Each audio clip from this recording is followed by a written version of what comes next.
हम आज बात करते हैं एक भारतीय आधुनिक इतिहास की। और दोस्त आपको बता दें कि एक ऐसे शख्स के बारे में हम बात करने वाले हैं, एक ऐसे राष्ट्रपिता के बारे में बात करने जो भारत के राष्ट्रपिता कहे जाने वाले महात्मा गांधी के जो गांधी युग है जन्म से मरण तक की हम बात करेंगे, जो अभी पार्ट 1 होगा और पार्ट 2 लेके आएंगे। आज का टॉपिक आपको बता दें दोस्त, गांधी युग और 1915 से लेकर 1947 में ये राजनीति में सक्रिय रहे हैं और इस पर हम चर्चा करेंगे।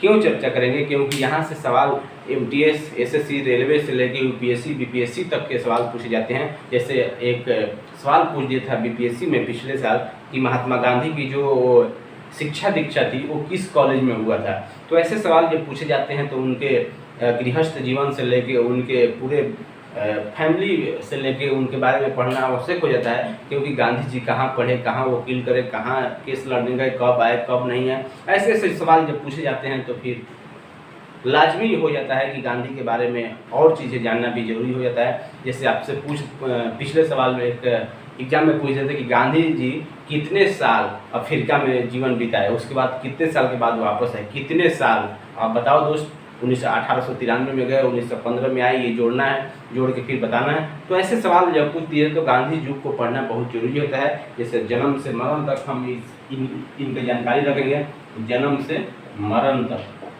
क्यों? क्योंकि एग्जाम में पूछा जाता है तो दिमाग चकरा जाता है।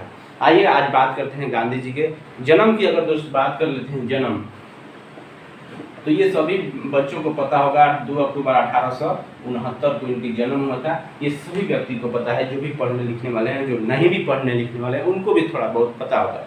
2 अक्टूबर 1869 को कहाँ हुआ था दोस्त? गुजरात के तटीय शहर जो समुद्र से सटा हुआ है, तटीय शहर पोरबंदर गुजरात के पोरबंदर नामक गांव है, वहां पर इनकी जन्म 2 अक्टूबर 1869 को हुआ था। यहाँ से एक सवाल पूछा जाता है कि 2 अक्टूबर क्यों हमारे लिए महत्वपूर्ण है? तो 2 अक्टूबर दोस्त बता दें, अहिंसा दिवस मनाया जाता है।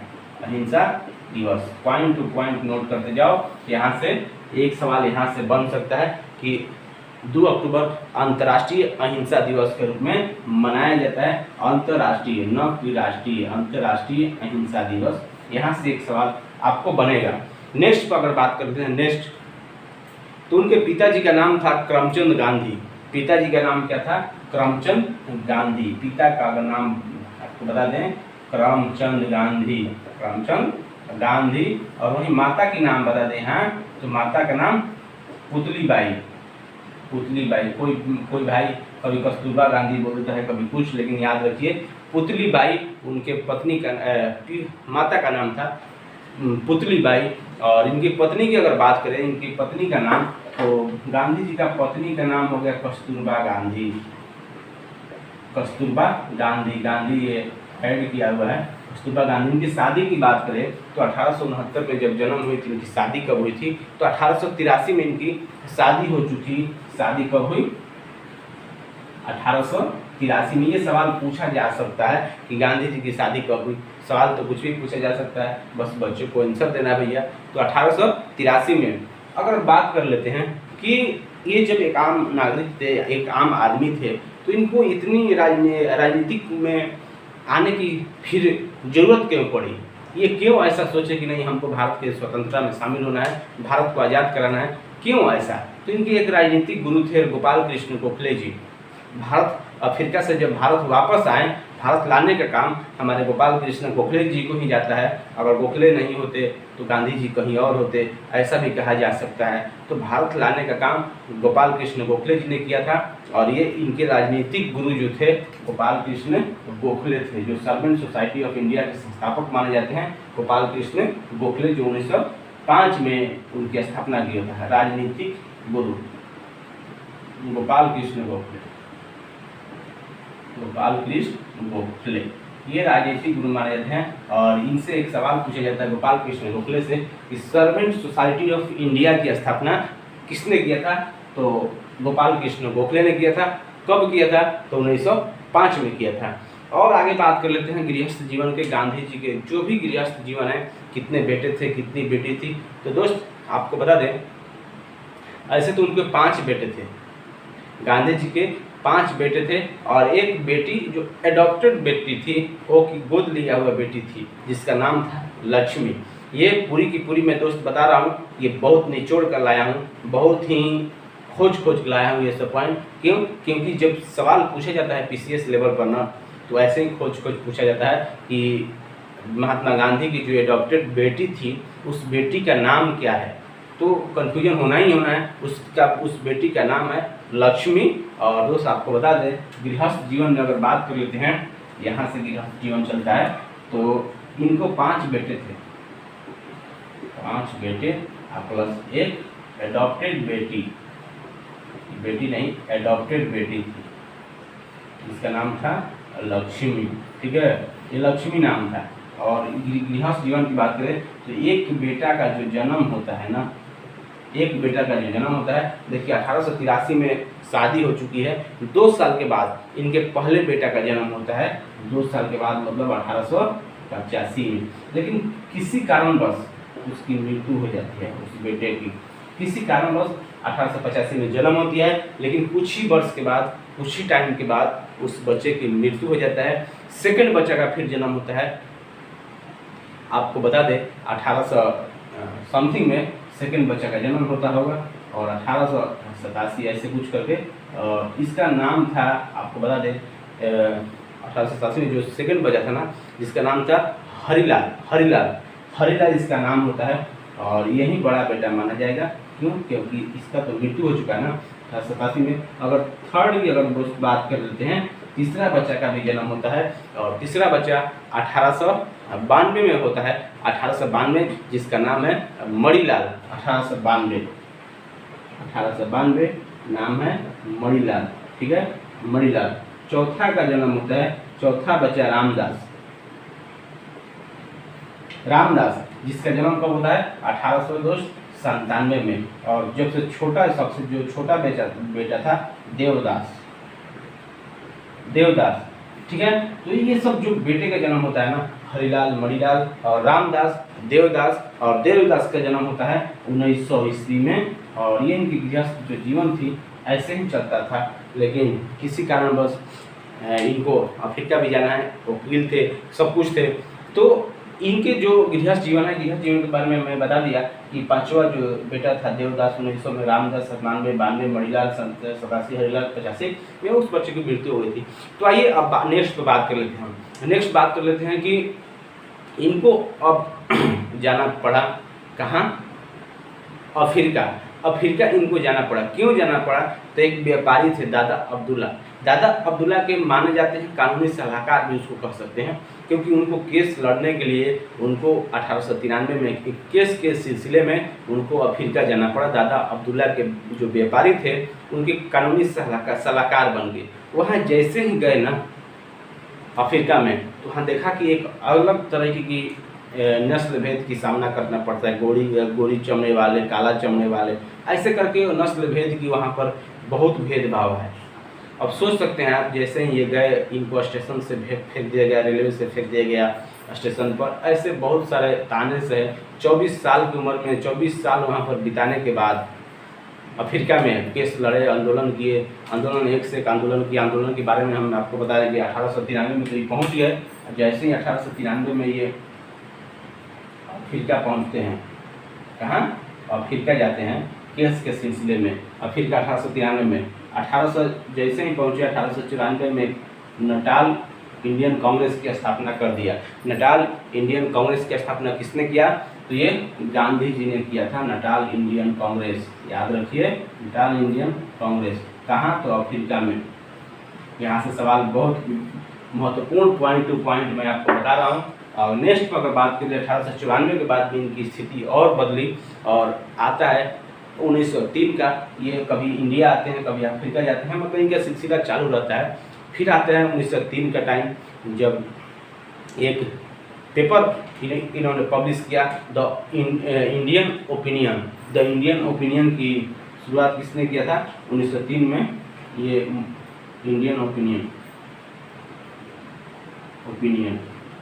ये गांधी जी ने किया था अफ्रीका में। नेक्स्ट पर अगर बात कर लेते हैं दोस्त, नेक्स्ट क्या है? 1904 का जो टाइम आता है ना, ये फिनिक्स आश्रम की स्थापना इन्होंने किया था फ्यूनिक्स 1904 में। फ्यूनिक